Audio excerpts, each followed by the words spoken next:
बिल्डिंगों में रहते हुए शायद मौत ना याद आए, बाल बच्चों के साथ हंसते खेलते हुए शायद तुम्हें मौत याद ना आए, दुनिया के पैसे गिनते हुए शायद तुम्हें मौत ना याद आए, बैंक बैलेंस को चेक करते हुए शायद तुम्हें मौत याद ना आए, फेसबुक की रील्स देखते हुए शायद तुम्हें मौत याद ना आए, दुनिया की रंगीनियों में खो करके शायद तुम्हें मौत याद ना आए। लेकिन जब तुम कब्रिस्तान जाओगे तुम देखोगे कल का करोड़पति भी उसी मिट्टी के अंदर लेटा हुआ है, कल का अरबपति भी उसी मिट्टी के अंदर लेटा हुआ है। बहुत बड़ा आलिम दीन था, बहुत बड़ी बड़ी तकरीरें करता था, आज वो भी इसी मिट्टी के नीचे दफन हो चुका है। बड़ा नाम कमाया करता था, बड़ी शोहरत थी, बड़ी इज्जत थी, आज वो भी इसी मिट्टी की चादर ओढ़ के सोया है। फइन्नहा तुज़क्किरुकुमुल आखिरा, जब तुम कब्रिस्तान को देखोगे, जब तुम कब्रों को देखोगे तो तुम्हें मौत की याद आएगी। मौत को याद किया करो। मौत हमारी औकात हमें याद दिलाती है, मौत हमारी हैसियत हमें याद दिलाती है। इंसान को जब ये लगने लगे इस दुनिया में मैं सबसे ज्यादा सुप्रीम हूं, मेरे ऊपर कोई ताकत नहीं, कोई पावर नहीं है, मैं सबसे बड़ा पावरफुल हूं, मौत आकर के बता देती है कि इंसान तू किस खेत की मूली है। बहुत बड़ा बादशाह था फिरौन, बहुत बड़ा बादशाह था फिरौन, इतना बड़ा बादशाह था कि अल्लाह ताला का मजाक उड़ाता था। मूसा अलैहिस्सलाम से कहता था कि ऐ मूसा तू क्या मुझसे बात करेगा, ऐ मूसा तू क्या मुझसे बात करेगा, अरे तेरी जुबान में तो लुकनत है, तेरी जबान में लड़खड़ाहट है, ऐ मूसा तू मुझसे बात करने के लायक नहीं है। मूसा का मजाक उड़ाया, अल्लाह के नबी का मजाक उड़ाया, उसने तो अल्लाह का भी मजाक उड़ाया। कहा कि ऐ हामान मेरे लिए महल बना दे, सीढ़ी लगा दे, मैं जरा झांक करके देखूं कि मूसा का रब कैसा है, मूसा का अल्लाह कैसा है। उसने अल्लाह का मजाक उड़ाया, उसने मूसा अलैहिस्सलाम का मजाक उड़ाया, उसने यहां तक कहा हाज़िल अनहार तजरी मिन तहती, ऐ मूसा ये देखो मैं मिस्र का बादशाह हूं और बड़ी बड़ी नदियां मेरी सल्तनत में बहती हैं, मेरे महल के नीचे से दरिया बहता है, मैं तो दरियाओं का मालिक हूं, मैं तो इन नदियों का मालिक हूं। अल्लाह ने कहा ऐ फिरौन अब तेरे गुरूर को मैं खाक में मिलाता हूं। फिरौन को कैसी मौत आई? फिरौन को अल्लाह ताला ने दरियाए कुलजुम में डुबा करके मार दिया, उसी दरिया में मूसा अलैहिस्सलाम के लिए रास्ता बन गया और उसी दरिया में फिरौन की कब्र बन गई, फिरौन डूब गया। और फिरौन जब डूब गया तो अल्लाह ने फरमाया कम तरकू मिन जन्नातिन व उयून व ज़ुरूइन व मकामिन करीम व नामतिन कानू फाकिहीन। देखो जरा फिरौन कितने बड़े बड़े महल छोड़ के गया था, कितने बड़े बड़े बागात छोड़ के गया था, कितने अच्छे अच्छे मकामात छोड़ के गया था। कज़ालिका व औरसनाहा कौमन आखरीन, आज फिरौन के महलों का हमने किसी और को वारिस बना दिया। महल फिरौन का है, बाग फिरौन का है और उसकी नहरें फिरौन की है, लेकिन आज फायदा उठाने वाले और लोग हैं। इसलिए मेरे भाइयों कभी भी अपनी ताकत पर गुरूर मत करना, ताकत तो फिरौन के पास भी थी। कभी अपनी दौलत पर गुरूर मत करना। बहुत दौलत वाला आया तो दुनिया में कारून, इस कदर दौलत थी उसके पास, कुरान कहता है कि जब वो उसके खजानों की चाबियों को अल्लाह कहता है कि बड़े बड़े पहलवान व आतैनाहु मिनल कुनूज़ि मा इन्न मफातिहहु लतनू बिल उस्बति उलिल कुव्वा, बड़े बड़े पहलवान कारून के खजाने की चाबियों को बड़ी मुश्किल से उठाते थे। खजाना नहीं, खजाने की चाबियों को, खजाने के ताले की चाबियों को बड़े बड़े पहलवान बड़ी मुश्किल से उठाते। इतनी दौलत थी कारून के पास। जब वो सज धज करके निकलता था कौम के लोग ठंडी सांस लेकर के कहते थे काश हमारे पास भी इतनी दौलत होती। और कारून बड़े नाज से कहता था इन्नमा ऊतीतुहु अला इल्मिन, ये दौलत तो मेरी नॉलेज से मिली है, ये बाप दादा से मैंने नहीं कमाई, ये मैंने अपनी नॉलेज से कमाई है। क्या अंजाम हुआ कारून का? कारून जो अपनी दौलत पर बड़ा नाज करता था, जो अल्लाह को नहीं मानता था, जो आखिरत को नहीं मानता था, फखसफना बिही व बिदारिहिल अर्दा, अल्लाह ने कारून को भी जमीन में धसा दिया, उसके सारे खजाने को, सारे महल को जमीन में धसा दिया। मेरे प्यारे साथियों कभी अपनी दौलत पर भी गुरूर न करना, गुरूर का अंजाम बड़ा बुरा होता है और मौत आकर के इंसान के गुरूर को खाक में मिला देती है। इसीलिए अल्लाह ताला सूरह वाक़िया के अंदर कहता है फलौला इदा बलगतिल हुल्कूम व अंतुम हीनइज़िन तंजुरून व नहनु अक़रबु इलैहि मिनकुम वलाकिन ला तुबसिरून। मेरे बंदो, जब जान निकलने का टाइम आता है, जब रूह निकलने का टाइम आता है और तुम देखते हो तुम्हारा करीबी इंसान मर रहा है, तुम्हारा बाप मर रहा है, तुम्हारी माँ मर रही है, तुम्हारी बीवी मर रही है, तुम अपनी आंखों से मरता हुआ देख रहे हो, लेकिन तुम कुछ नहीं कर सकते। फलौला इन कुंतुम गैर मदीनीन तरजिऊनहा इन कुंतुम सादिकीन। अगर तुमको ये लगता है कि तुम्हारे ऊपर किसी का कंट्रोल नहीं है, किसी का पावर नहीं है, किसी की ताकत नहीं है, तो जरा तुम मरने वाले को मौत से बचा करके दिखा दो। मरना तो है मेरे भाई, और मौत आएगी, हम बच नहीं सकते, बच नहीं सकते हैं। हम शीश महल में भी जाके अपने आप को कैद कर लें, अल्लाह कहता है युद्रिकुमुल मौत वलौ कुंतुम फी बुरूजिम मुशय्यदा। अगर तुम शीशा पिलाई हुई दीवार, अगर तुम लोहे को पिघला करके दीवार में पैक कर दो अपने आप को, वहां पर भी तुमको मौत आएगी। मौत का फरिश्ता वहां भी तुमको आकर के तुमको पकड़ लेगा, तुम अल्लाह की पकड़ से नहीं बच सकते मेरे भाई। इंसान मर गया, अब मरने के बाद इंसान ये तमन्ना करता है, आए अल्लाह एक मौका और दे दे, मैं दुनिया में दोबारा आना चाहता हूं। किस लिए आना चाहते हो? क्या बिटिया की शादी करना बाकी था, शादी करने के लिए आना चाहते हो? क्या अपना मकान जो तुम बनवा रहे थे अभी अधूरा है, अपने मकान को पूरा करने के लिए दुनिया में आना चाहते हो? क्या अपने गांव में कोई जमीन खरीदना चाहते हो? क्या कोई मकान बनाना चाहते हो? क्या बेटे की शादी करना चाहते हो? क्यों आना चाहते हो? अल्लाह फरमाता है हत्ता इदा जाअहदहुमुल मौत क़ाल रब्बिरजिऊन लअल्ली आमलु सालिहन फीमा तरक्तु। बंदा कहता है अल्लाह एक मौका और दे दे, मैं वादा करता हूं मैं दुनिया में आकर के नेक अमल करूंगा। आए अल्लाह अब मुझे समझ में आ गया है, अब दोबारा मैं दुनिया में आऊंगा तो मैं कोई तुझको नाराज करने वाला काम न करूंगा, कोई गुनाह का काम न करूंगा, कोई पाप न करूंगा। आए अल्लाह बस एक चांस और दे। अल्लाह फरमाता है मेरे बंदे इन्नहा कलिमतुन हुवा क़ाइलुहा व मिन वराइहिम बरज़खुन इला यौमि युबअतून। अल्लाह फरमाता है मेरे बंदे अब तुझे कोई चांस मिलने वाला नहीं है, जो चांस मिला था मिल चुका, जो मौका मिलना था मिल चुका। एक ही मौका मिलेगा, एक ही चांस मिलेगा मेरे नौजवान साथियों, वो चांस हमें और आपको यहां मिला है। अब इस इम्तिहान में अगर हम फेल हो गए तो दुनिया में जिस तरीके से जो लोग मुजरिम होते हैं उनको दुनिया वाले जेल में डाल देते हैं, अल्लाह ताला ने अपने मुजरिमों के लिए भी एक जेल बनाई है और उस जेल का नाम जहन्नम है। और जहन्नम कितनी खतरनाक जेल है, कितनी खतरनाक कैद खाना है, कितना खतरनाक कैद खाना है और कितनी खतरनाक जगह है। आओ जरा कुरान में इसका नक्शा देखते हैं। अल्लाह कुरान के 30वें पारे में फरमाता है इन्न जहन्नम कानत मिरसादा लित्तागीन माबा लाबिदीन फीहा अहकाबा। ये जहन्नम घात में बैठी है, ये जहन्नम प्रतीक्षा कर रही है, ये जहन्नम इंतजार कर रही है, ये जहन्नम इंतजार कर रही है किसका? अल्लाह के मुजरिमों का, अल्लाह के बागियों का, अल्लाह के कानून को तोड़ने वालों का। अल्लाह के कानून को तोड़ने वालों का ठिकाना है ये जहन्नम। लाबिसीन फीहा अहकाबा। और कोई ये न सोचे मैं तो शिर्क नहीं कर रहा हूं, मैं नमाज नहीं पढ़ रहा हूं तो क्या हो गया, मैं शराब पी रहा हूं तो क्या हो गया, मैं हराम खा रहा हूं तो क्या हो गया, मैं कोई शिर्क थोड़ी कर रहा हूं। अरे मैं जहन्नम में जाऊंगा तो कुछ दिन जाने के बाद मैं तो जन्नत में चला जाऊंगा। अगर इस गलत फहमी में हो मेरे प्यारे साथियों तो याद रखो जहन्नम के अजाब की जो सजा है वो एक पल भी बर्दाश्त करने के काबिल न होगी। और अल्लाह तो कह रहा है लाबिसीन फीहा अहकाबा। जहन्नम में कितने अरसे तक इंसान पड़ा रहेगा, अल्लाह का मुजरिम पड़ा रहेगा नहीं मालूम, बहुत लंबे टाइम तक जहन्नम में पड़ा रहेगा। दुनिया में जब टेम्परेचर हाई होता है इंसान को दो चीजों की जरूरत पड़ती है। राजस्थान में एक जगह है बाड़मेर, पूरे भारत में सबसे ज्यादा गर्मी वहीं पड़ती है। आप जाएंगे वहां नहीं रह पाएंगे, आप वो गर्मी बर्दाश्त नहीं कर पाएंगे।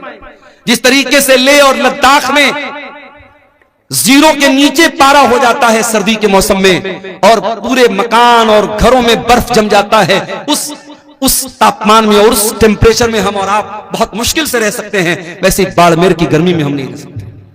अभी हमारे इंडिया में 47 डिग्री की गर्मी सबसे ज्यादा मानी जाती है। अभी साइंटिस्ट लोगों का कहना है कि अगर ये गर्मी 50 तक पहुंच गई तो हालात बर्दाश्त के बाहर हो जाएंगे। और मैं एक बात अपनी तकरीरों में भी कहता हूं कि पानी की कदर किया करो मेरे भाइयों।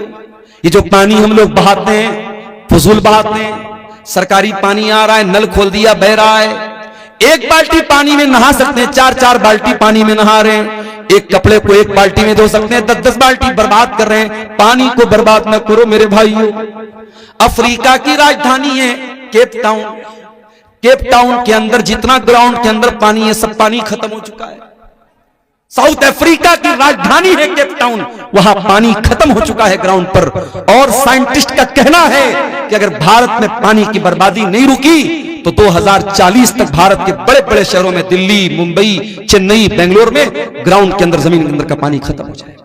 पानी बहुत बड़ी नेमत है, पानी का इस्तेमाल बहुत एहतियात के साथ किया। हमारे नबी की सुन्नत भी है, हमारे नबी सल्लल्लाहु अलैहि वसल्लम बहुत कम पानी में वजू कर लेते थे और बहुत कम पानी में गुस्ल कर लेते थे। हमारे यहाँ तो माशाअल्लाह नल का इंतजाम है, टोटी का इंतजाम है, खोल लिया तो लोग बेदर्दी से पानी बहा रहे हैं। मेरे प्यारे साथियों, पानी की कदर करो, पानी बहुत बड़ी नेमत है। जब गर्मी बढ़ती है तो पानी की जरूरत पड़ती है, गर्मी बढ़ती है तो ठंडक की जरूरत पड़ती है। अल्लाह फरमाता है ला यदूकुन फीहा बरदन वला शराबा, जहन्नम के अंदर ना तो जहन्नमियों को ठंडक मिलेगी ना पानी मिलेगा। प्यास लगेगी, पानी चाहिए, पानी भी नहीं है। गर्मी लगेगी, ठंडक चाहिए, ठंडक भी नहीं मिलेगी। इल्ला हमीमन व गस्साका, उनको मिलेगा तो खौलता हुआ गर्म पानी मिलेगा, उनको मिलेगा तो पीपो मवाद मिलेगा, उनको मिलेगी तो गलीज किस्म की चीजें मिलेंगी जो ना खा सकते हैं ना पी सकते हैं। अल्लाह अकबर, ये जहन्नमियों का हाल होगा। ला यदूकुन फीहा बरदन वला शराबा इल्ला हमीमन व गस्साका जज़ाअन विफाका। अल्लाह फरमाता है ऐ मेरे बंदो, हम जहन्नमियों के साथ कोई जुल्म नहीं करेंगे, कोई अत्याचार उनके साथ न होगा। ये उनके करतूतों का फल होगा, ये उनके करतूतों की सजा होगी। हम तो इंसाफ करेंगे। जानते हो दुनिया में सबसे खतरनाक तराजू जो होता है वो ज्वेलर का तराजू होता है, सोनार का तराजू होता है। हो सकता है चंदे में कुछ औरतों ने अपने जेवरात भी दिए हों। औरतें जो नाक में नथिया पहनती हैं, आप सोनार क्या जाएंगे, सोनार अपने तराजू पर नाक की नथिया को रख के बता देगा इसका वजन कितना है। औरतें कान में बाली पहनती, बड़ी हल्की होती है, उस बाली को सोनार अपने तराजू पे रखेगा, उसका वजन सामने आ जाएगा। ये दुनिया के तराजू का हाल है। अल्लाह ताला कयामत के दिन एक तराजू रखेगा, और वो तराजू कैसा होगा? आओ कुरान में पूछते अल्लाह ताला से। अल्लाह फरमाता है वनदउल मवाज़ीनल क़िस्त लियौमिल क़ियामह फला तुज़लमु नफ्सुन शैआ व इन कान मिस्क़ाल हब्बतिन मिन खरदलिन अतैना बिहा व कफ़ा बिना हासिबीन। हम कयामत के दिन इंसाफ का तराजू रखेंगे और कयामत के दिन किसी के साथ कोई जुल्म सितम न होगा। एक राई के दाने के बराबर भी अगर कोई चीज होगी, अल्लाह फरमाता है मेरे तराजू पर सामने आ जाएगी। वकफा बिना हासिबीन, और मेरे बंदो जब हम हिसाब लेंगे तो एक एक चीज का हिसाब लेंगे, हम तो किसी को न छोड़ेंगे। फमन यामल मिस्काल ज़र्रतिन खैरन यरह वमन यामल मिस्काल ज़र्रतिन शर्रन यरह। एक जर्रा बराबर भी नेकी करोगे, एक जर्रा बराबर भी गुनाह करोगे, अल्लाह के तराजू पर सामने आ जाएगा। इसीलिए जब अल्लाह ताला ने कुरान में कहा कि जिसका नाम अमाल हम दाहिने हाथ में देंगे उसका आसान हिसाब लेंगे, तो अम्मा आयशा ने पूछा था अल्लाह के नबी आसान हिसाब कैसे लिया जाएगा? तो अल्लाह के नबी ने फरमाया आसान हिसाब का मतलब यह है इन्नमा ज़ालिकल अर्ज़ु, कि अल्लाह ताला के सामने बंदे का अमल पेश किया जाएगा और अल्लाह ताला बस देख करके नजरअंदाज कर देगा। ये आसान हिसाब है। वमन नूकिशा हलका, और जिसके नाम अमाल की जांच पड़ताल होगी, जिसके एक एक अमल को चेक किया जाएगा, जिसको चेक किया जाएगा किसने क्या क्या किया है, वो तो हलाक हो जाएगा, बर्बाद हो जाएगा। मेरे प्यारे साथियों गौर करो, मेरे प्यारे साथियों, इतनी खतरनाक जेल है अल्लाह ताला की जहन्नम। उस जहन्नम से अपने आप को बचाने के लिए हम क्या इंतजाम कर रहे हैं?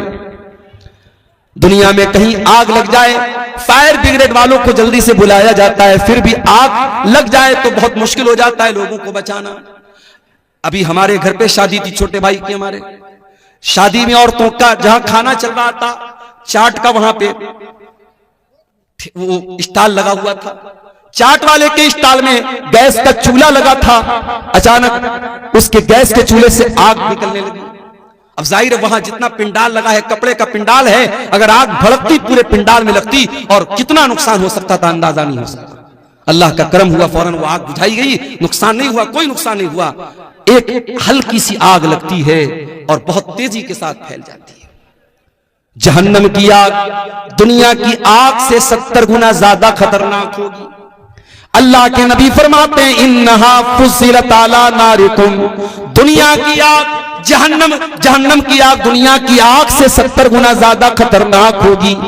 दुनिया की आग तो पेट्रोल डीजल से जलती है, जहन्नम की आग फरमाया या अय्युहल्लज़ीना आमनू कू अनफुसकुम व अहलीकुम नारा, ऐ ईमान वालो अपने आप को और अपने घर वालों को जहन्नम की आग से बचाओ जिसका ईंधन इंसान और पत्थर होंगे। इंसानों से जलेगी वो आग, पत्थरों से जलेगी वो आग। वो जहन्नम कितनी गहरी होगी उसकी गहराई का अंदाजा हम नहीं लगा सकते। सही मुस्लिम की रिवायत, अल्लाह के नबी फरमाते हैं बहुत तेज धमाके की आवाज सुनी। आपने सहाबा से पूछा ऐ मेरे सहाबा क्या तुम जानते हो कि यह आवाज कैसी थी? सहाबा ने कहा अल्लाह और उसके रसूल ज्यादा बेहतर जानते हैं। आपने फरमाया हाजा हजरुन रुमिया बिही फिन्नार मुंज़ु सबईन खरीफा, ऐ मेरे सहाबा 70 साल पहले जहन्नम के अंदर एक पत्थर गिराया गया था, आज जाकर के वो जहन्नम की गहराई तक पहुंचा है, आज जाकर के वो जहन्नम की तह तक पहुंचा है। यानी एक पत्थर को जहन्नम के अंदर गिराया जाए तो 70 साल के बाद वो पत्थर जहन्नम की गहराई तक पहुंचता। इतना खतरनाक है जहन्नम की गहराई। मेरे प्यारे साथियों, उस जहन्नम की आग से हम अपने आप को बचाने के लिए क्या इंतजाम कर रहे हैं? हमारे प्यारे नबी जनाब मोहम्मद रसूलुल्लाह सल्लल्लाहु अलैहि वसल्लम तो उसी जहन्नम की आग से हमको बचाने के लिए आए थे। आपके आने का मकसद यही था दुनिया के लोग ईमान वाले बन जाएं, नेक अमल करने वाले बन जाएं, दुनिया के लोग जहन्नम की आग से बच जाएं। यही आपका मकसद था, आपकी जिंदगी का मकसद था। यही मकसद लेकर के आप दुनिया में आए थे, किस तरीके से अल्लाह के बंदों को जहन्नम की आग से बचाया जाए। यही आपका मिशन था और इसी की टेंशन आपको रहा करती थी और इतना सोचा करते थे आप कि अल्लाह ताला कुरान में कहता है फला अल्लका बाक़िउन नफ्सका अला आतारिहिम इल्लम युमिनू बिहादल हदीथ असफा। ऐ नबी आपको लोगों के ईमान लाने की इतनी चिंता है, इतनी फिक्र है, कहीं इस चिंता में आप अपने आप को हलाक न कर दे, कहीं खत्म न कर दे। अल्लाह के नबी फरमाते हैं ओ लोगों मेरी मिसाल और तुम्हारी मिसाल तो ऐसी है जैसे कोई इंसान आग जलाता है और आग जैसे वो जलाता है वैसे ही परवाने और पतंगे उस आग में जल जल के मरने लगते हैं। वो दूर करने की कोशिश करता है मगर वो परवाने नहीं मानते और बार बार उस आग में कूद करके मरते हैं। अल्लाह के नबी फरमाते हैं अना आखिदुम बिहुजज़िकुम अनिन नार, वो लोगों मैं तुम्हारी कमर पकड़ पकड़ के तुमको जहन्नम की आग से बचा रहा हूं। व अंतुम तक़तहिमून फीहा, लेकिन तुम जहन्नम के अंदर जा रहे हो। अच्छा एक बात बताओ, क्या कोई बाप कभी चाहेगा कि अपने बेटे को आग में डाल दे? कभी नहीं चाहेगा। आग में डालना तो बड़ी दूर की बात है, बच्चे को जरा सी आग की चिंगारी भी पहुंचे, बाप अगर वाकई में बाप है उसके सीने में बाप का दिल है, अपने बेटे को हल्की सी चिंगारी में भी मुब्तला नहीं देख सकता। हमारे प्यारे नबी इस उम्मत के रूहानी बाप थे। हमारे नबी के दिल में एक बाप अपने बच्चों का जितना खैरखा होता है, जितना भलाई चाहने वाला होता है, उससे कहीं ज्यादा भलाई चाहने वाले हमारे नबी थे। इसीलिए हमारे नबी ने एक एक चीज बता दी, कौन सा काम करोगे तो जहन्नम में जाओगे और कौन सा काम करोगे तो जहन्नम से बचोगे। आपने फरमाया इत्तकुन नार वलौ बिशिक्कि तमरा, ऐ लोगों जहन्नम की आग से अपने आप को बचा लो, वलौ बिशिक्कि तमरा, अगर एक खजूर का टुकड़ा तुम दे करके अल्लाह की राह में सदका करके अगर बचा सकते हो, अगर अल्लाह की राह में एक खजूर का टुकड़ा तुम दान दे करके, चंदा दे करके, सदका दे करके अगर अपने आप को जहन्नम की आग से बचा सकते हो तो बचा लो। अल्लाह के नबी ने बहुत सारे ऐसे अमाल बताए। आपने फरमाया मन सल्लल बरदैनी दखलल जन्ना, जो फजर की नमाज और असर की नमाज जो दो ठंडी नमाज है, जो इन दोनों नमाजों को पाबंदी से पढ़ेगा वो जन्नत में जाएगा। बहुत सारे अमाल आपने ऐसे बताए हैं जो हमको जहन्नम से बचाने वाले और जन्नत में लेकर के जाने वाले। अब आइए कुछ ऐसे अमाल भी आपके सामने बयान कर दूं जो जहन्नम में लेकर के जाने वाले, इसलिए कि बीमारी का इलाज ये भी होता है कभी कभी कि हम बीमारी को जान जाएं। कहते हैं ना, जानकारी ही बचाव है। जब हमें यह मालूम हो जाए कि ये चीज हमको जहन्नम में लेकर के जाने वाली है, हम उससे अपने आप को बचाएंगे, इंशाअल्लाह हम जहन्नम से जाने से इंशाअल्लाह बच जाएंगे। आइए जरा कुरान उठाते हैं मेरे प्यारे साथियों। वो कौन सी चीजें जो जहन्नम में लेकर के जाने वाली हैं? सबसे पहली चीज और सबसे खतरनाक चीज जो जहन्नम में लेकर के जाने वाली है, कुरान कहता है इन्नल्लाह ला यगफिरु अन युशरक बिही व यगफिरु मा दून ज़ालिका लिमन यशा। अल्लाह ताला शिर्क को माफ नहीं करेगा। अल्लाह के साथ किसी और को शरीक किया जाए, किसी और की इबादत की जाए, इसको अल्लाह ताला बर्दाश्त नहीं करेगा। अल्लाह क्या इस गुनाह की माफी नहीं। आज कितने मुसलमान हैं, उनके गले में देखो धागा पड़ा हुआ है, उनके हाथ में देखो धागा पड़ा हुआ है, और वो धागे के ऊपर ये अकीदा रखते हैं कि जब तक ये धागा मैं पहने हुए हूं तब तक मैं बीमार न पड़ूंगा, मुझे नजर न लगेगी, मेरा बच्चा बीमार न पड़ेगा। मेरे प्यारे साथियों, कितने मुसलमान हैं जो बुतों के आगे नहीं तो कम से कम कब्रों के आगे जाकर के सजदा कर रहे हैं, कितने पेड़ के आगे जाकर के धागा बांध रहे हैं, कितने मुसलमान हैं जो जानवरों तक की बनाई हुई कब्रों पर जाकर के सर झुका रहे हैं। मौलाना अल्ताफ हुसैन हाली ने बड़ा सच्चा नक्शा खींचा था, कहा था करे गैर गर बुत की पूजा तो काफिर, कवाकिब में माने करिश्मा तो काफिर, झुके आग पर बहरे सजदा तो काफिर, जो ठहराए बेटा खुदा का तो काफिर, मगर मोमिनों पर कुशादा है राहें, परस्तिश करे शौक से जिसकी चाहे, नबी को जो चाहे खुदा कर दिखाएं, इमामों का रुतबा नबी से बढ़ाएं, मजारों पे जा जा के नजरें चढ़ाएं, शहीदों से जा जा के मांगे दुआएं, न तौहीद में कुछ फर्क इससे आए, न इस्लाम बिगड़े न ईमान जाए। मुसलमान ये समझता है उसने कलमा पढ़ लिया, अब वो शिर्क नहीं कर सकता, वो शिर्क प्रूफ हो गया, उससे शिर्क नहीं हो सकता। सिर्फ कलमा पढ़ लेने से शिर्क नहीं, शिर्क से आप नहीं बच सकते जब तक कलमा के ऊपर आप अमल न करेंगे और कलमा के तकाजे को आप नहीं समझेंगे। मेरे प्यारे साथियों, शिर्क से अपने आप को बचाओ। शिर्क करने वाला जहन्नम की आग में हमेशा हमेशा जलेगा। इन्नहु मन युशरिक बिल्लाहि फक़द हर्रमल्लाहु अलैहिल जन्नह व मअवाहुन नार व मा लिज़्ज़ालिमीन मिन अंसार। जो शिर्क करेगा वो हमेशा जहन्नम में रहेगा, उसका कोई मददगार नहीं। और आगे बढ़िए, शिर्क तो नहीं करता है इंसान, कुफ्र करता है। कुफ्र का मतलब क्या होता है? जितनी चीजों पर ईमान लाना अनिवार्य है, जरूरी है, उसमें से किसी चीज का इनकार कर देना। अब ये भी नोट कर लो कि 6 चीजों पर ईमान लाना जरूरी है। अल्लाह पर, उसके फरिश्तों पर, उसकी किताबों पर, उसके रसूलों पर, कयामत के दिन पर और तकदीर पर। ये 6 चीजें हैं जो ईमान के अरकान है, जो पिलर्स ऑफ ईमान है। इन 6 में से किसी का भी इनकार कर दे, कोई फरिश्तों को ना माने, कोई अल्लाह की किताबों को ना माने, कोई कयामत को ना माने, कोई तकदीर को ना माने, इन 6 चीजों का इनकार करने वाला काफिर है, काफिर। और अल्लाह फरमाता है वमन यकफुर बिल ईमान फक़द हबिता अमलुहु व हुवा फिल आखिरति मिनल खासिरीन। कि ईमान लाने के बाद अगर कोई कुफ्र करेगा, कोई कलमा पढ़ने के बाद इन चीजों में से किसी चीज का इनकार करेगा, तो वो बर्बाद हो जाएगा दुनिया में भी और आखिरत में। तो मेरे भाइयों, शरीयत में जितनी चीजें फर्ज है, जरूरी है, अगर उनका भी कोई इनकार करता है, मिसाल के तौर पर अगर कोई रोजा नहीं रखता है तो गुनहगार है, लेकिन अगर कोई रोजे का इनकार करता है तो काफिर है। कोई नमाज नहीं पढ़ता है तो गुनहगार है, लेकिन अगर कोई नमाज का इनकार करता है तो वो काफिर है। कोई ज़कात नहीं देता है तो गुनहगार है, कोई ज़कात का इनकार कर दे तो काफिर है। कोई हज नहीं कर रहा है ताकत के बावजूद तो वो गुनहगार है, फासिक है, लेकिन अगर हज का इनकार कर दे, हज की फर्जियत का इनकार कर दे तो वो काफिर हो जाता है। तो ये दूसरी चीज है जो जहन्नम में लेकर के जाने वाली है। और आगे बढ़िए, एक और चीज है जो जहन्नम में लेकर के जाने वाली है, अल्लाह का मजाक उड़ाना, रसूल का मजाक उड़ाना, फरिश्तों का मजाक उड़ाना, शरीयत की किसी ऐसी चीज का मजाक उड़ाना जिसका मजाक उड़ाने से इंसान काफिर हो जाता है। कभी कभी हम लोग बहुत हल्के में लेते हैं। कभी कभी मैं देखता हूं व्हाट्सएप पर मैसेज आता है, जन्नत के बारे में, हूरों के बारे में मजाक हो रहा है। हूरों का मजाक मत उड़ाओ, जहन्नम का मजाक मत उड़ाओ, फरिश्तों का मजाक मत उड़ाओ। ये इतना खतरनाक मामला है, जन्नत और जहन्नम का मजाक उड़ाने वाला अगर तौबा न करे इस्लाम से खारिज हो सकता है। अल्लाह के रसूल के दौर में कुछ मुनाफिकों ने अल्लाह के रसूल का मजाक उड़ाया। नबी को पता चला, आपने बुलवाया कि तुम क्यों मजाक उड़ा रहे थे? कहने लगे अल्लाह के नबी, हम लोग तो टाइम पास कर रहे थे, हम लोग तो टाइम पास कर रहे थे, हम तो हमारे दिल में कोई गलत नीयत न थी। अल्लाह ने कुरान की आयत नाजिल कर दी सूरह तौबा की, वलइन सअलतहुम लयक़ूलुन्न इन्नमा कुन्ना नख़ूदु व नलअब। ऐ नबी, अगर आप इनसे पूछेंगे कि तुम क्या कर रहे थे, ये बोलेंगे हम तो हंसी मजाक कर रहे थे, हम तो टाइम पास कर रहे थे। कुल बिल्लाहि व आयातिही व रसूलिही कुंतुम तस्तहज़िऊन।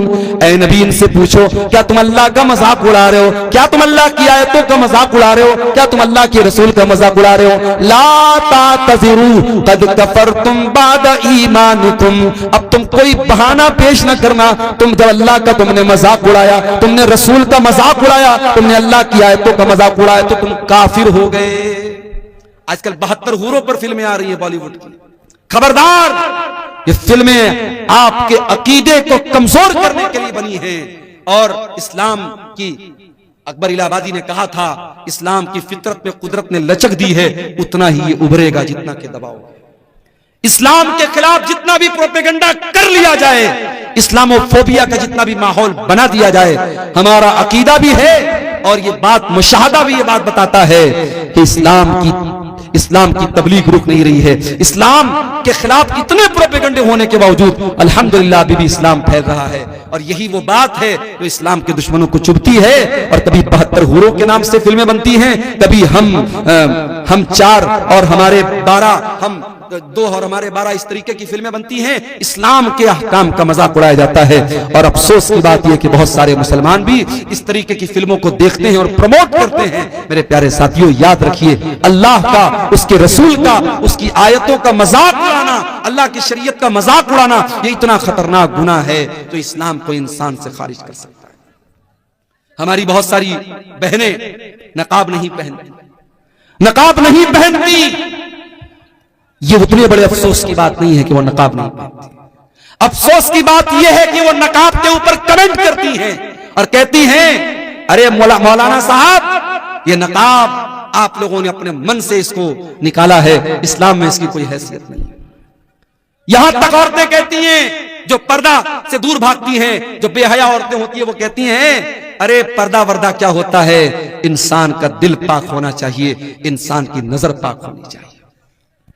मेरे प्यारे साथियों, एक लड़की घर से नकाब पहन करके नहीं निकलती है, वो बहुत बड़ा गुनाह करती है। मगर एक लड़की नकाब नहीं पहनती है और साथ में वो नकाब का मजाक उड़ाती है और नकाब को इस्लाम के अहकाम में से, पर्दे को इस्लाम के अहकाम में से निकालने की कोशिश करती है। ऐसी औरतों को जाकर के कुरान की ये आयत पढ़ के सुना दो, या अय्युहन नबिय्यु कुल लिअज़वाजिका व बनातिका व निसाइल मुमिनीना युदनीना अलैहिन्ना मिन जलाबिबिहिन्ना ज़ालिका अदना अन युरफ़ना फला युज़ैन।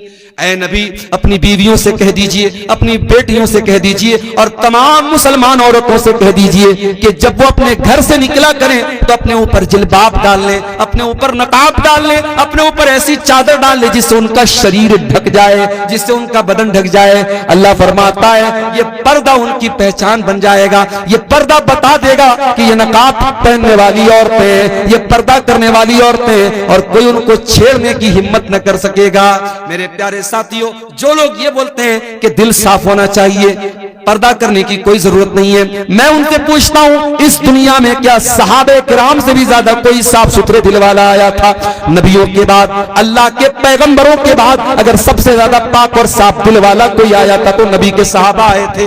और इस दुनिया में सबसे नेक औरतें अगर थी तो नबी की बीवियां थी। लेकिन कुरान कहता है नबी की बीवियों के बारे में भी कि उनको भी पर्दा करना है। और अल्लाह ताला अपने नबी के सहाबा से कहता है कि जब तुम अपने नबी के घर में जाओ और तुम्हें कोई सामान मांगना है नबी की बीवियों से, फस्अलूहुन्ना मिन वराइ हिजाब, तो पर्दे की आड़ से मांगो, डायरेक्ट मत जाओ।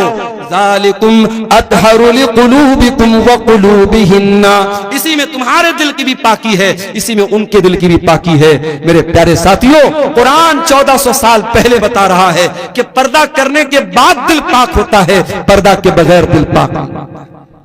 एक बात और बोल दूं, लड़की जवान हो गई, अब चाहे टीचर सामने हो, चाहे चाचा हो, चाहे कोई भी, चाचा का नाम तो मैंने ऐसे ले लिया, टीचर हो, कोई भी ऐसा रिश्तेदार हो जो गैर महरम, अगर गैर महरम है तो जवान लड़की को उससे पर्दा करना है। वहां यह नहीं चलेगा कि साहब मेरे गांव के हैं। मैंने एक मरतबा तकरीर में बोल दिया था, बड़ा उस पर बवाल भी हुआ, एक लड़की के बारे में जो बहुत मशहूर हुई थी पूरे इंडिया में। वो नकाब में एक स्कूल कॉलेज में जा रही थी और उसके ऊपर जब फिरका परस्तों ने हमला करने की कोशिश की, उसने नारे तकबीर लगाया था, पूरी दुनिया में उस लड़की का बड़ा नाम वायरल हुआ था। लेकिन बाद में एक और वीडियो आया जिसमें मैंने देखा कि एक अजनबी आदमी, एक कोई भी अजनबी आदमी उसके घर जाता है उसको शाबाशी देने के लिए और उस जवान लड़की के कंधे पर हाथ रखता है। तो जाहिर है कि हम उस लड़की के जज्बे की अपनी जगह कदर करते हैं, मगर जो चीज गलत है वो गलत रहेगी। शरीयत ये कहती है कि अगर कोई मर्द बहुत नेक है और कोई औरत बहुत नेक है, लेकिन अगर दोनों गैर महरम हैं तो दोनों को प्राइवेसी अगर मिलेगी, दोनों तन्हाई में मिलेंगे, अकेले में मिलेंगे, तो तीसरा शैतान। ला यखलुवन्ना रजुलुन बिइम्रातिन इल्ला वसालिसुहुम अश-शैतान। अगर कोई मर्द किसी औरत के साथ अकेले में होगा तो तीसरा शैतान। चाहे लड़की आलिमा हो, लड़का आलिम हो, लड़की बहुत अपने दौर की नेक हो और लड़का अपने दौर का बहुत बड़ा अल्लाह का वली हो, अगर लड़का और लड़की, मर्द और औरत अगर गैर महरम हैं और अकेले में मिल रहे हैं तो तीसरा शैतान होगा। मेरे प्यारे साथियों, आप सोच नहीं सकते हमारी शरीयत ने कहां कहां से समाज में पनपने वाली बुराइयों को रोका है। ये जो आज हम रोना रोते हैं ना, समाज बड़ा दूषित हो रहा है, बड़ा गंदा हो रहा है, ये बेहयाई बड़ी फैल रही है, ये गंदगी बड़ी फैल रही है। क्यों फैल रही है, कभी इस पर आपने गौर किया? आज इतने बड़े बड़े जलसे और प्रोग्राम होने के बावजूद हमारे इलाकों की शादियों में आज भी वो तमाम बुराइयां हो रही हैं जिससे उलमा मना करते हैं। तमाम बेपर्दगी हो रही है शादी ब्याह में जो इस्लाम के अंदर हराम है। तमाम रस्मों रिवाज पर अमल हो रहा है जिसकी कोई हैसियत नहीं इस्लाम के अंदर। आपने शादी भी, मैं गाड़ी लेकर के आ रहा था, 4 व्हीलर लेकर के बीरपुर में जब पहुंचा, हमारे ड्राइवर साहब ने देखा कि पूरे दोनों तरफ फाटक लगा हुआ है। मैंने ड्राइवर साहब से कहा कि लग रहा है मौलाना तारिक साहब ने बहुत दूर तक गेट लगवाया, बड़ा लंबा चौड़ा इंतजाम है। आगे बढ़ा तो पता लगा साहब शादी हो रही है, कोई शादी थी और ऐसी शादी थी, दूर दूर तक गेट लगा हुआ है और गाना बज रहा है, डीजे बज रहा है। आज किसी गैर मुस्लिम की शादी थी। बताना ये चाहता हूं कि आज एक दिन की शादी की खुशी के नाम पर लोग लाखों रुपए खर्च कर देते हैं और गैर मुस्लिम की बात में मुसलमान भी करता है। अभी उत्तर प्रदेश के मेरठ शहर में एक शादी हुई, वहां दुल्हे को शादी के मौके पर 2.5 करोड़ रुपए मिले हैं और निकाह पढ़ाने वाले मौलवी साहब को 11 लाख रुपए मिले हैं। और एक रस्म होती है घड़ी पहनाई, दूल्हे को साली लोग घड़ी पहनाती हैं, उस घड़ी की पहनाई की जो है वो जो पैसा उसका दिया गया 11 लाख रुपए उसका दिया गया। हमारे यहाँ मदरसे में एक दिन चर्चा चल रही थी कि मदरसे में पढ़ाना छोड़ के चल के हम लोग मेरठ में निकाह पढ़ाए, एक निकाह का 11 लाख रुपया। तो ये मुसलमान के हालात हैं इस कौम के। इस कौम के बच्चे भूखे मर रहे हैं, इस कौम की औरतें, बेवा औरतें खाने को तरस रही हैं, इस कौम की यतीम बच्चियां बदकारी का रास्ता अपना रही हैं, उस कौम के नौजवान शादी ब्याह पर इतनी फजूल खर्ची कर रहे हैं। उत्तर प्रदेश के सिद्धार्थनगर में एक शादी हुई, मुसलमान की शादी है और नोटों की बारिश कर रहा है दुल्हा, 20 लाख रुपए उसने पानी की तरह बारात में बहा दिए। ये सारे करतूत हम करते हैं, उसके बाद हम कहते हैं कि हमारे साथ फला जगह ये क्यों हो रहा है, हमारे साथ फला जगह ये क्यों हो रहा है, हमारी मस्जिदों पर क्यों निशाना साधा जा रहा है, हमारे मदरसों पर क्यों निशाना साधा जा रहा है। मेरे प्यारे साथियों, हमें अपना मुहासबा करने की जरूरत है, अपने गिरेबानों में झांकने की जरूरत है। मेरे नबी ने तो निकाह को इतना आसान कर दिया, आपने फरमाया इन्ना आज़मन निकाही बरकतन इसरुहु मऊनतन, सबसे ज्यादा बरकत उस निकाह में होती है जिसको सबसे कम खर्च में निपटाया जाए। नबी के दौर में निकाह होता था, बहुत मामूली खर्च में निकाह हो जाता था, और ऐसा नहीं कि नबी के दौर में सब गरीब लोग थे, उसमें उस्मान गनी के जैसे करोड़पति लोग भी थे, उसमें अब्दुर्रहमान बिन औफ के जैसे करोड़पति लोग भी थे। दौलत वाले होते थे या गरीब होते थे, बड़े सिंपल तरीके से निकाह कर लेते थे और बीवी को ले आते थे। और वहां एक नहीं 4-4 बीवियों का रिवाज था। इस्लाम ने अगर मर्द के पास ताकत है तो 4 बीवियों तक की इजाजत दी, इसमें कोई शर्म की बात नहीं है।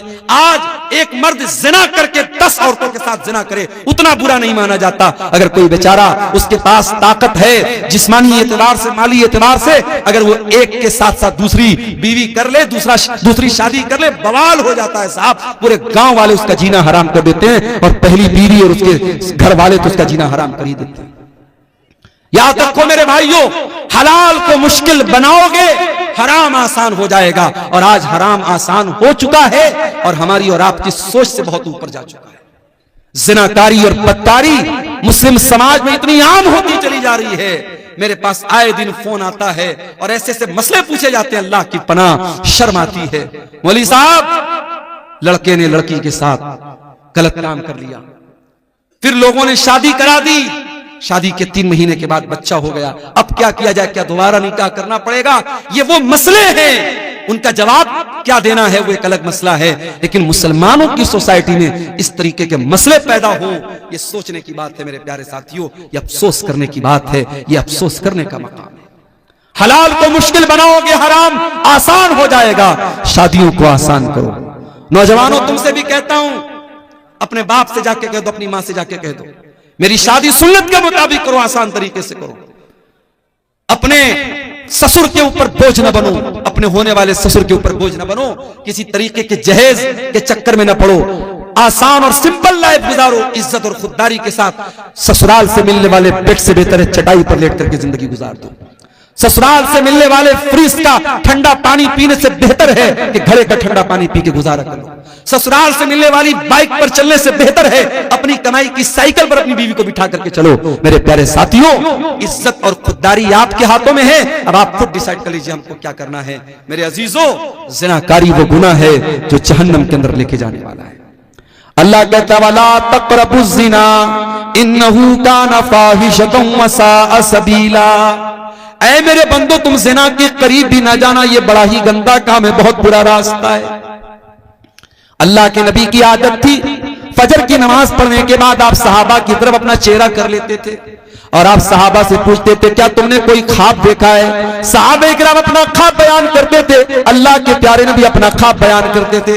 एक दिन अल्लाह के नबी ने अपना ख्वाब बयान किया। उस ख्वाब में अल्लाह ताला ने अपने नबी को जहन्नम के अजाब के बहुत सारे मनाजिर दिखाए थे। बहुत लंबी हदीस है, मैं पूरी हदीस आपके सामने नहीं पढ़ना चाहता हूँ, उसका एक टुकड़ा आपके सामने पढ़ना चाहता हूँ कि अल्लाह के नबी ने उस ख्वाब में देखा कि आपका गुजर एक ऐसी जगह से हुआ जो तंदूर के जैसी जगह थी। तंदूर जिसमें रोटी बनाई जाती है, तंदूर के जैसी कोई जगह थी। अल्लाह के नबी फरमाते जब मैंने झांक करके देखा, फैज़ा फ़ीही लगतुन व अस्वातुन, उस तंदूर के अंदर से आवाजें आ रही थी, चिल्लाने की आवाजें। मैंने जब झांक करके देखा तो उसमें बहुत सारे मर्द औरत उल्टे लटके हुए थे और सबके सब बरहना थे, सबके सब नंगे थे।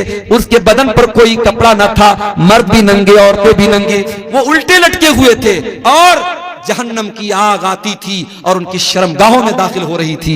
अल्लाह के नबी ने पूछा कि जब वो जहन्नम की आग आती थी और उनकी शर्मगाहों में दाखिल होती थी, वो चिल्लाने लगते थे, वो चीखने लगते थे। अल्लाह के नबी ने पूछा कि ये कौन लोग हैं कि उनके इतना दर्दनाक अजाब हो रहा है? जवाब मिला, हाउलाई ज़ुनात व ज़वानी, अय अल्लाह के नबी, ये ज़िनाकार मर्द हैं और ज़िनाकार औरतें हैं। मेरे भाइयों, इस समाज से इस बुराई को मिटाना है तो ये 2 काम करना हमको बहुत जरूरी है।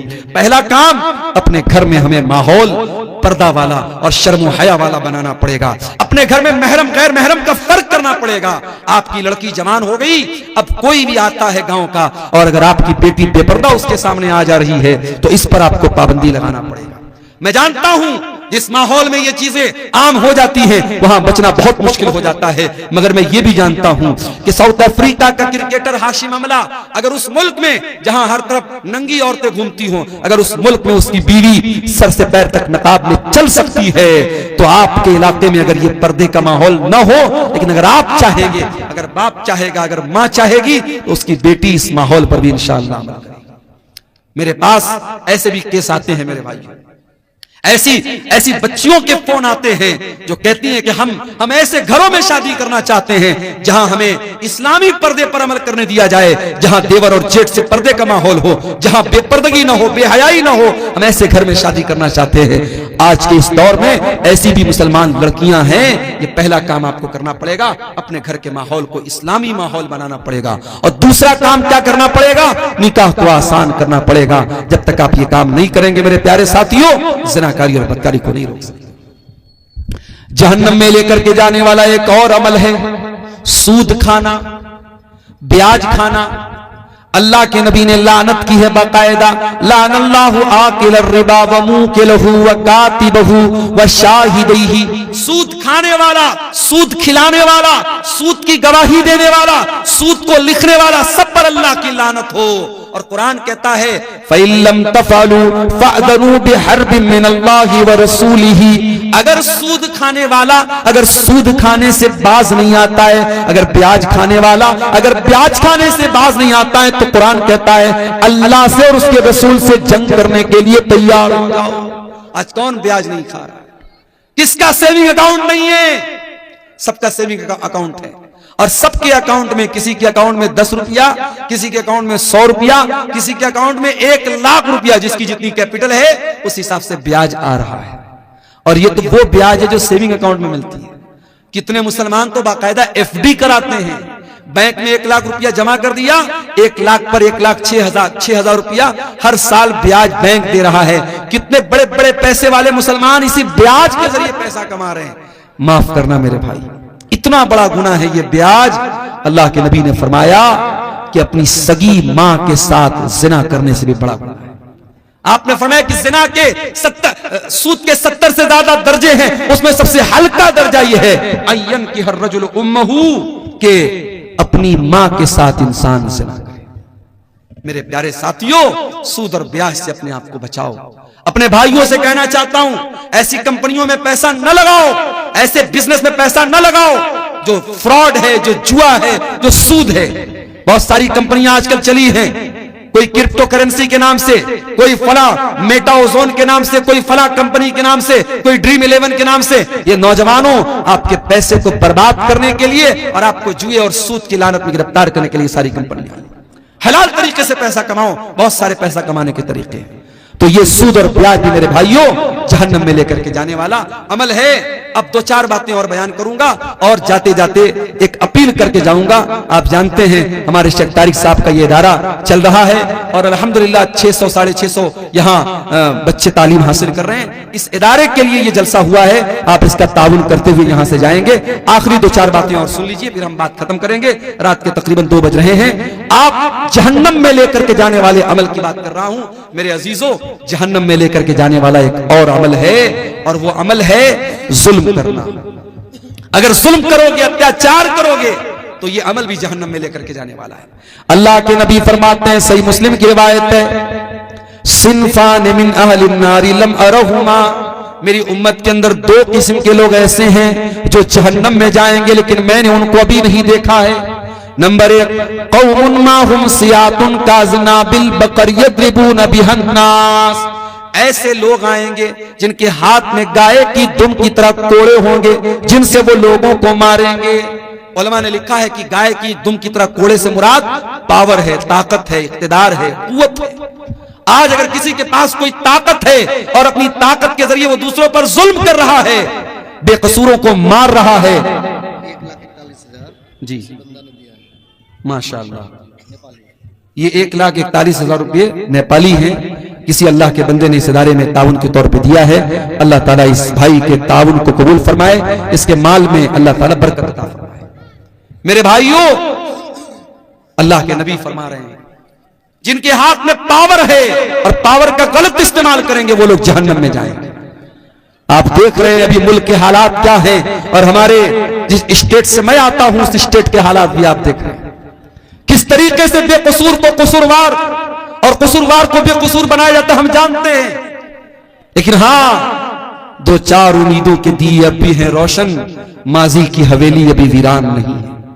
अगर शर्जील इमाम नाम का वो लड़का जिसको बेकसूर जेल की काल कोठरी में डाला गया, तो आज अल्लाह का फजल और करम है, उस लड़के की बहन ने अपनी तालीम के बल पर जो जज बन गई, अदालत की गालिबन हाई कोर्ट की वो जज बनी है, उसने दुनिया को दिखा दिया कि तुम जुल्म करके हमारे टैलेंट को नहीं रोक सकते हो, हमारी सलाहियत को नहीं रोक सकते हो। मेरे प्यारे साथियों, जालिम याद रखे, हर जालिम ये बात याद रखे कि अल्लाह ताला ने हर फिरौन के लिए मूसा का इंतजाम करके रखा हुआ है। और उसके बाद अल्लाह के नबी फरमाते हैं, जहन्नम में जाने वाली दूसरी किस्म होगी उन औरतों की, वह निसाउन कासियातुन आरियातुन मुमीलातुन माइलातुन, ऐसी औरतें जहन्नम में जाएंगी जो कपड़ा पहन करके भी नंगी होंगी, गैर मर्दों को अपनी तरफ माइल करेंगी और खुद भी उनकी तरफ माइल हो जाने वाली होंगी। ला यदखुलनल जन्ना, ऐसी औरतें जन्नत के अंदर नहीं जाएंगी। वला यजिदन रिहाहा, और जन्नत में जाना तो बहुत दूर की बात है, वो जन्नत की खुशबू भी नहीं पाएंगी। तो ये अमल भी मेरे प्यारे साथियों जहन्नम में लेकर के जाने वाला है। और आगे बढ़िए, किसी का हक मार लेना, किसी की जमीन पर नाजायज कब्जा कर लेना, भाई का अपनी बहन का हक मार लेना, बाप का अपनी बेटी का हक मार लेना, पड़ोसी का पड़ोसी का हक मार लेना, यह भी बहुत बड़ा गुनाह है। अल्लाह के नबी फरमाते, मन नक़द शिब्रम मिनल अर्दी, जो किसी की जमीन पर एक बालिश, एक बित्ता अगर किसी की जमीन पर नाजायज कब्जा कर लेगा तो फ़िक़ा मिन सभी अर्दीन यौमल क़ियामा, तो कयामत के दिन उसको 7 जमीनों का तौक़ उसकी गर्दन में डाला जाएगा। ये जमीन, ये जायदाद सब यही रह जाएगी मेरे भाई। किसी की जमीन पर नाजायज कब्जा करके आप अपने बच्चों के लिए शायद फ्यूचर बना दें, मगर अपना फ्यूचर आप खराब कर लेंगे, अपने आप को जहन्नम का हकदार बना लेंगे। आज कितनी जमीनें लोग हड़पते हैं, हम दूसरों से क्या शिकवा करें। आज कब्रिस्तान की जमीन पर, ईदगाह की जमीन पर और मस्जिदों की जमीनों पर लोगों ने नाजायज कब्जा करके रखा है। अल्लाह के नबी फरमाते हैं, अगर किसी की जमीन, एक बित्ता भी अगर किसी की जमीन पर, औरतों की जानिब ये कितना है, कुछ गिनती नहीं, ये खवातीन की तरफ से, औरतों की तरफ से अमाउंट आया है। इसमें कुछ इंडियन है, कुछ नेपाली है। अल्लाह ताला इन तमाम हमारी माँ बहनों की इस उनके ताउन को कबूल फरमाए और मजीद उनको अल्लाह की राह में ताउन देने की तौफीक अता फरमाए। शेख फिरोज आलम नदवी साहब ने 50,000 रुपये का ताउन पेश किया है। आप मुदीरुल जामिअतुल इस्लामिया रियाजुल उलूम हैं। अल्लाह ताला शेख मोहतरम के इस अतिया को कबूल फरमाए, इनके माल में, इनके अहल वयाल में बरकत अता फरमाए, और हमारे वो भाई जो अभी तक इस काम में पीछे रहे उनको भी अल्लाह ताला तौफीक दे कि वो आगे बढ़ें और इस कार्य खैर में हिस्सा लें। अल्लाह ताला आप सबके ताउन को कबूल फरमाए। तो मेरे अजीजों, जहन्नम में लेकर के जाने वाला एक अमल, इंसान दूसरे का हक मारता है, ये भी एक बहुत बड़ा अमल है। और आगे बढ़िए, जहन्नम में लेकर के जाने वाला एक और अमल है, उसका ताल्लुक हमारे बदन के एक ऐसे हिस्से से है जो है तो बहुत छोटी सी चीज मगर इतनी खतरनाक है कि बड़ी बड़ी जंगें करा देती है, जिसको हम जबान कहते हैं। जबान का गुनाह भी इंसान को जहन्नम में लेकर के जाता है। अल्लाह के प्यारे नबी ने सल्लल्लाहु अलैहि वसल्लम ने एक मर्तबा हज़रत मुआज़ इब्न जबल से फरमाया, उनको बहुत सारी बातें आपने बताई, सदका के बारे में बताया, नमाज के बारे में बताया, जिहाद के बारे में बताया। फिर आपने फरमाया कि ऐ मुआज़, क्या मैं इन तमाम बातों का खुलासा तुमको न बता दूं? उन्होंने कहा, क्यों नहीं, अल्लाह के रसूल जरूर बता दीजिए। आपने अपनी जबान की तरफ इशारा करके फरमाया, अम्लिका लैका लिसानक, ऐ मुआज़ अपनी जबान को कंट्रोल कर लो, ये सारी चीजों का खुलासा है। हजरत मुआज़ इब्न जबल ने कहा, ऐ अल्लाह के रसूल, व इन्ना लमुआखज़ून बिमा नतकल्लमु बिही, ऐ अल्लाह के नबी, क्या अपनी जबान से जो हम बोलते हैं क्या उस पर भी अल्लाह ताला हमारी पकड़ करेगा? आपने फरमाया, ऐ मुआज़, मैं तो तुमको बहुत समझदार आदमी समझता था। ऐ मुआज़, तेरी माँ तुमको गुम कर दे। वहल युकब्बुन्नासु अला मनाखिरिहिम इल्ला हसाइद अलसिनतिहिम, कयामत के दिन लोग अपनी नाक के बल घसीट करके जहन्नम में जाएंगे इसी अपनी जबान की करतूतों से। ये गाली इसी जबान से बकी जाती है, किसी की इज्जत इसी जबान से उतारी जाती है। ये कसीमुद्दीन साहब हैं कोई, इन्होंने 9,500 रुपये का गिरा कद्र ताउन इस इदारे के लिए दिया है। अल्लाह ताला इनके ताउन को कबूल फरमाए। ये किसी और भाई ने भी 500 रुपया दिया है। अल्लाह ताला इन तमाम चंदा देने वालों के चंदे को कबूल फरमाए, इनकी नेकी को अल्लाह कबूल करे, इनके माल में बरकत अता फरमाए। मेरे अजीजों, जहन्नम में लेकर के जाने वाली बहुत बड़ी चीज जबान से किए जाने वाले गुनाह है। गीबत, चुगली, किसी की इज्जत उतारना, किसी को जलील करना, ये सारे काम इसी जबान से किए जाते हैं। खबरदार, अपनी जबान को संभाल करके रखो मेरे प्यारे साथियों। कहते हैं मन समता नजा, जो खामोश रहा वो बच गया। और अल्लाह के नबी सल्लल्लाहु अलैहि वसल्लम फरमाते हैं कि जो अल्लाह के ऊपर और कयामत के दिन के ऊपर ईमान रखता है, फलयकुल खैरन औ लियस्मुत, वो बोले तो अच्छी बात बोले वरना चुप रहे। मेरी प्यारी माँ और बहनों, आप सभी कहना चाहूंगा, अपनी जबान पर काबू रखिए। जबान से किए जाने वाले गुनाह भी औरतों को जहन्नम में लेकर के जाएंगे। मर्दों को तो लेके जाएंगे ही जाएंगे, औरतों के ज्यादा जहन्नम में जाने की वजह उनकी जबान होगी। और आगे बढ़िए, एक और गुनाह है जो जहन्नम में लेकर के जाता है। हर जुमा के खुतबे में हम सुनते हैं, वकुल्लु मुहदसतिन बिदा वकुल्लु बिदातिन ज़लाला वकुल्लु ज़लालतिन फिन्नार। ये एक और भाई ने 100 रुपए का ताउन दिया है, अल्लाह ताला इसको भी कबूल फरमाए। दीन के अंदर हर नया काम बिदात है और हर बिदत गुमराही है और हर गुमराही जहन्नम में लेके जाती है। मैं कभी कभी अपनी तकरीरों में ये बात कहता हूं कि देखो, बिदाती अपनी बिदत से तौबा करे, इसकी पॉसिबिलिटी बहुत कम होती है। चोर तौबा कर सकता है, जानी तौबा कर सकता है, कातिल तौबा कर सकता है। क्यों? कातिल को पता है मैं गलत काम कर रहा हूं, जानी को पता है मैं गुनाह का काम कर रहा हूं, चोर को पता है मैं चोरी करके वो गुनाह का काम कर रहा हूं। मगर बिदाती, बिदत करने वाला अपने आप को नेक समझ करके और अपनी बिदत को नेकी समझ के करता है, इसलिए उसका तौबा करना बहुत मुश्किल होता है। इसीलिए मेरे प्यारे साथियों, बिदअती के तौबा करने की उम्मीद बहुत कम होती है, या आप कह सकते हैं कि बिदअती से तौबा की तौफीक छीन ली जाती है। इसीलिए उलमा कहते हैं कि जहां कोई बिदअत पैदा होती है वहां कोई सुन्नत खत्म हो जाती है। हमारे यहाँ बहुत सारी मस्जिदों में फर्ज नमाज के बाद इज्तिमाई दुआ होती है। जैसे ही सलाम फेरा, इमाम साहब ने हाथ उठा के दुआ करना शुरू किया और सारे मुक्तदी भी इज्तिमाई तौर पर दुआ करते हैं। जाहिर है कि ये अमल बिदात है। इनफरादी तौर पर तो इंसान दुआ कर सकता है, मगर इज्तिमाई तौर पर सारे लोग मिलकर के दुआ करें, ये साबित नहीं है, ये बिदात है। और इसका नुकसान क्या होता है कि नमाज के बाद के जो अज़कार हैं वो लोग नहीं पढ़ते और ऐसे ही उठ के चले जाते हैं। तो मेरे साथियों, बिदात से अपने दामन को हमें बचाना है। बिदअती कयामत के दिन अल्लाह के प्यारे नबी के हाथों से कौसर का जाम भी उसको नसीब नहीं होगा। ये मजीद 1000 रुपए का ताउन एक भाई ने और पेश किया है, अल्लाह इसको भी कबूल फरमाए। अभी हमारे एक भाई ने पीछे से कहा कि कुछ लोग टाइम के पहले अजान दे देते हैं। टाइम के पहले, चाहे असर की अजान हो चाहे फजर की अजान हो, अगर जो टाइम है बहुत सोच समझ करके जंतरी बनाई गई, टाइमिंग बनाई गई है, इस टाइमिंग से पहले अगर कोई अजान देता है तो ये भी गलत है।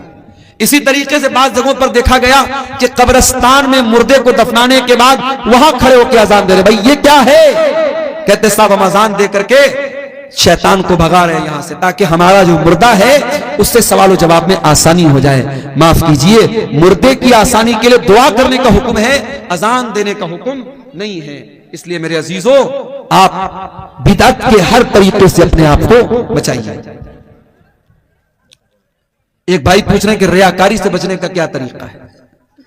रियाकारी से बचने का एक तरीका तो यह है कि आप जब भी कोई नेकी करें, इस एहसास के साथ और इस फीलिंग के साथ करें कि किसी को पता ना चले, चुपके से नेकी करो। वो कहावत है ना, नेकी कर दरिया में डाल, ये एक आदत डाल लें। दूसरी बात है कि अपनी नेकी के बारे में बयान न करें लोगों से। और फिर तीसरी चीज ये है कि अगर आप रियाकारी से बचना चाहते हैं तो जिंदगी में कुछ अमल ऐसा करके जाइए जो बिल्कुल सीक्रेट हो, आपको पता हो, अल्लाह को पता। अल्लाह ताला ने कुरान करीम में अपने नेक बंदों के बारे में फरमाया, वयुतिमून अत्ताम अला हुब्बिही मिस्कीनन व यतीमन व असीरा। मेरे नेक बंदे मिस्कीनों को, यतीमों को, कैदियों को खाना खिलाते हैं और कहते हैं इन्नमा नुतिमुकुम लिवजहिल्लाह ला नुरीदु मिनकुम जज़ाअन वला शुकूरा, कि हम तुमको अल्लाह ताला को राजी करने के लिए खिला रहे हैं, हमें कोई बदला नहीं चाहिए, कोई शुक्रिया नहीं चाहिए, बस ये होना चाहिए इखलास। अगर ये चीज आपके अंदर है इंशाअल्लाह तो रियाकारी से आप बच जाएंगे। अगर कोई रिश्तेदार या माँ बाप कुरान पढ़ने के लिए बोला तो बच्चा उनको खुश करने के लिए अच्छे से पढ़ते हैं और सऊदी की आवाज क्या लिखा है, सुरीली आवाज से पढ़ते हैं, तो ये रियाकारी है या नहीं? देखिए, कुरान को ऐसे भी सुरीली आवाज से पढ़ना चाहिए। माँ बाप को दिखाने के लिए आप पढ़ते हैं तो गलत है। कुरान जब भी पढ़ें तो अच्छी आवाज में पढ़ने का हुक्म है। अल्लाह के नबी की हदीस है, मल्लम यतगन्न बिल कुरान फलैसा मिन्ना, कि जो कुरान को गा करके ना पढ़े, गा करके पढ़ने का मतलब कुरान को अच्छी आवाज में, सुरीली आवाज में ना पढ़े, वो हम में से नहीं है। कुरान को अच्छी आवाज में पढ़ना चाहिए, लेकिन बाप के डर से पढ़ रहा है और ऐसे नॉर्मल आवाज में पढ़ रहा है तो ये गलत बात है। अच्छी आवाज में हमेशा पढ़ना चाहिए। अगर कभी बच्चे जो होते हैं, छोटे होते हैं, नासमझ होते हैं, उस्ताद के डर से कभी क्लास में पढ़ दिया तो उतना बड़ा कोई मसला नहीं है, उसको रियाकारी नहीं बोलेंगे। अगर कोई इमाम नमाज पढ़ाए और पढ़ाते पढ़ाते नापाक हो जाए, उनकी वजू खत्म हो जाती है, तो ऐसी सूरत में क्या करना चाहिए? देखिए, अगर नमाज के दौरान किसी का वजू टूट जाता है तो उसको नमाज तो फौरन तोड़ देनी चाहिए। हदीसों से जो बात साबित है वो यही है कि उसको नमाज फिर उसके आगे कंटिन्यू नहीं करना चाहिए। अब वो इमाम है तो ऐसी सूरत में वो अगर अकेला पढ़ रहा होता तो भाई चलो ठीक है, नमाज तोड़ के जाएगा, दोबारा वजू आके पढ़ेगा। तो अगर वो इमाम है तो भी वो यही काम करे।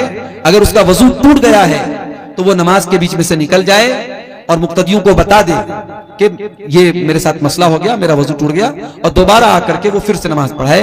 इसलिए कि अगर नमाज के दौरान वजू टूट गया तो फिर नमाज बातिल हो गई, फिर वो नमाज उसको दोहराना पड़ेगा। हजरत उमर फारूक रज़ी अल्लाह अन्हु की शहादत का जो वाकया है कि उनके ऊपर जब अबू लुलू फिरोज ने हमला किया था तो वो गिर पड़े थे, लेकिन उन्होंने गिरते हुए अब्दुर्रहमान बिन औफ को आगे बढ़ाया और बाकी नमाज उन्होंने पढ़ाई। तो वहां मसला दूसरा था, वहां नमाज बातिल नहीं हो रही थी। यहां आपने जो सवाल पूछा है कि नमाज वजू टूट जाए, वजू टूट रहा है, तो ऐसी सूरत में फिर नमाज को दोहराना पड़ेगा। किसी और को इमाम बनाने से काम नहीं चलेगा। अगर कोई और इमाम बनेगा तो फिर शुरू से नमाज पढ़ाना पड़ेगा। वल्लाहु आलम बिस्सवाब। तो मेरे भाइयों, ये जहन्नम में लेकर के जाने वाले चंद आमाल आपके सामने मैंने बयान किए हैं, और बातें और भी हैं, लेकिन अब मैं देख रहा हूं काफी ताखिर भी हो गई और काफी लोग हमारे यहां से ठंडी की वजह से, चूंकि ठंडी भी बढ़ रही है, मैं आखिर में यही कहूंगा कि जहन्नम जैसी खतरनाक जगह से हमें और आपको अल्लाह ताला से पनाह भी मांगनी चाहिए और हमें दुआ भी करनी चाहिए अल्लाह ताला से कि हमें जहन्नम के अजाब से बचाए, और इसी तरीके से हमें वो अमाल भी करने चाहिए जो हमें जहन्नम में लेकर के जाने से बचा ले। सवाल पूछा गया कि बिदअती के पीछे नमाज होगी या नहीं होगी। देखिए, इसमें थोड़ी सी तफसील है। अगर कोई बिदअती है और आपको मालूम है कि ये ऐसी बिदअत करता है जो इंसान को इस्लाम से खारिज कर देती है, मिसाल के तौर पर कोई इमाम नमाज पढ़ा रहा है और वो कब्र पे सजदा करता है, गैरुल्लाह से मदद मांगता है, तो जाहिर है कि ये बिदअत तो कुफ्र तक लेके जा रही है, शिर्क तक लेके जा रही है। ऐसे इमाम के पीछे आप नमाज नहीं पढ़ेंगे। लेकिन अगर कोई बिदअती है लेकिन उसकी बिदअत ऐसी बिदअत नहीं है जो कुफ्र तक लेके जाती हो, तो वो बिदअती है, गुनहगार है, लेकिन उसके पीछे आप नमाज पढ़ सकते हैं। लेकिन जानबूझ करके कसदन अच्छे इमाम को छोड़ करके, मुत्तबे सुन्नत इमाम को छोड़ करके ऐसे बिदअती इमाम के पीछे नमाज नहीं पढ़े। जहां मजबूरी की बात हो, आप बाजार में जा रहे हैं, मार्केट में जा रहे हैं और कोई मस्जिद आ गई, तो वहां आप नमाज पढ़ सकते हैं। लेकिन अगर ये कंफर्म है कि वो बिदअती जो है वो कोई शिरकिया अमल कर रहा है, तो फिर उसके पीछे आप नमाज नहीं पढ़ेंगे। अल्लाह ताला से दुआ है रब्बुल आलमीन हमें नेक अमल और अच्छी समझ की तौफीक अता फरमाए। रब्बुल आलमीन इस इदारे को, जिस इदारे की तरफ से आज का प्रोग्राम हुआ है, शेख तारिक साहब का ये इदारा है, अल्लाह इस इदारे को दिन दुनी रात चौगुनी तरक्की अता फरमाए। जिन भाइयों ने ताउन पेश किया है, अल्लाह उनके ताउन को कबूल फरमाए। जो अभी तक पीछे रह गए हैं, अल्लाह उनको आगे बढ़ करके इस कार्य खैर में हिस्सा लेने की तौफीक अता फरमाए। अल्लाह ताला हम सब की इस हाजिरी को कबूल फरमाए। आमीन व आखिर दावाना अनिल हम्दुलिल्लाहि रब्बिल आलमीन। पढ़ तो दिए भाई शुरू में, अरे नहीं बस